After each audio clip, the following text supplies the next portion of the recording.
Hello viewers, আসসালামু আলাইকুম। সবাই কেমন আছেন? আশা করি আল্লাহর রহমতে খুবই ভালো আছেন। প্রতিদিন তো রান্নাবান্নার কাজ দেখাই, তো আজকে একটু অন্যরকম ভিডিও নিয়ে চলে এসেছি আপনাদের মাঝে। ফ্রিজটা আমার খুবই ময়লা হয়েছে, তো আমি পরিষ্কার করব ভাবলাম আপনাদের সাথে একটু শেয়ার করি।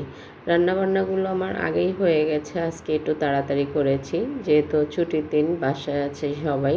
প্রথমে আমি একটা সুতি পরিষ্কার কাপড় দিয়ে মুছে নিয়েছি ময়লাগুলো, তারপর ভিজিয়ে কাপড়টা, তারপর আমি একটা ছোপার উপরে সার্ফ এক্সেল দিয়ে তারপর আমি ঘষে ঘষে ফ্রিজটা ভালো করে আমি পরিষ্কার করে নিয়েছি।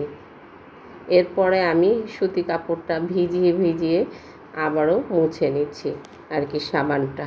আমার এই ফ্রিজটার বয়স হয়েছে 17 বছর, কিন্তু আমি এভাবেই ফ্রিজ পরিষ্কার করি।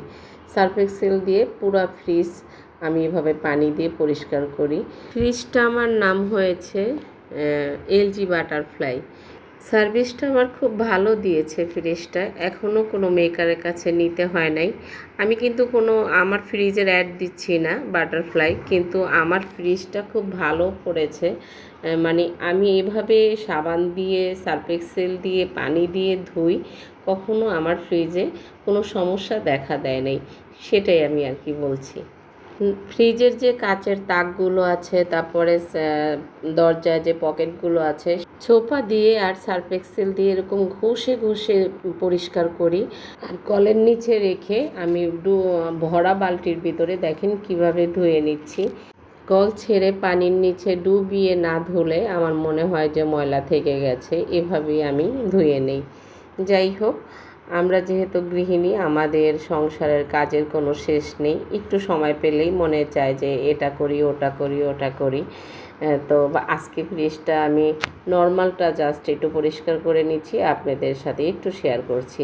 নতুন আপুরা যারা আছেন, অনেক শখ করে অনেক টাকা দিয়ে ফ্রিজ কিনেছেন, তারা চাইলে এভাবে পরিষ্কার করে যত্ন সহকারে রাখতে পারেন। দেখেন দরজাটা আমি একবারে সার্ফ এক্সেল দিয়ে ঘষে ঘষে ধুয়ে পরিষ্কার করে নিয়েছি, এখনও মনে হয় যে নতুন।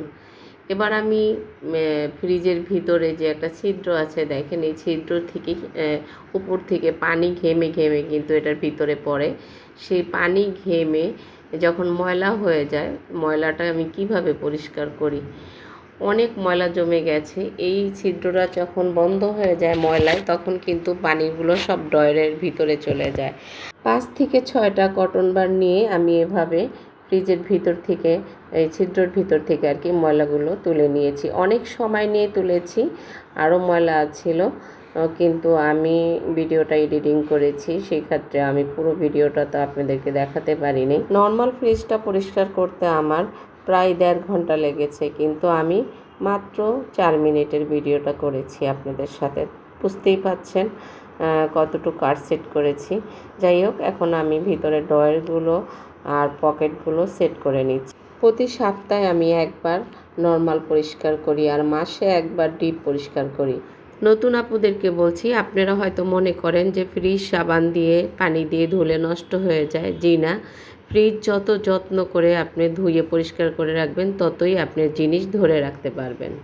এই ছিদ্রটার ভিতরে একটা কাঠি থাকে, সেই কাঠিটা তুলে আমি এভাবে কটন বার দিয়ে পরিষ্কার করেছি। দেখেন, কাঠিটা আমি আবার ঢুকিয়ে রেখেছি।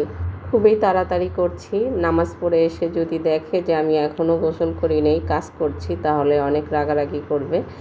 যাই হোক, পুরান হোক নতুন হোক, যাই হোক, জিনিস যত্নতেই রত্ন, এটা হলো মুরব্বিদের কথা।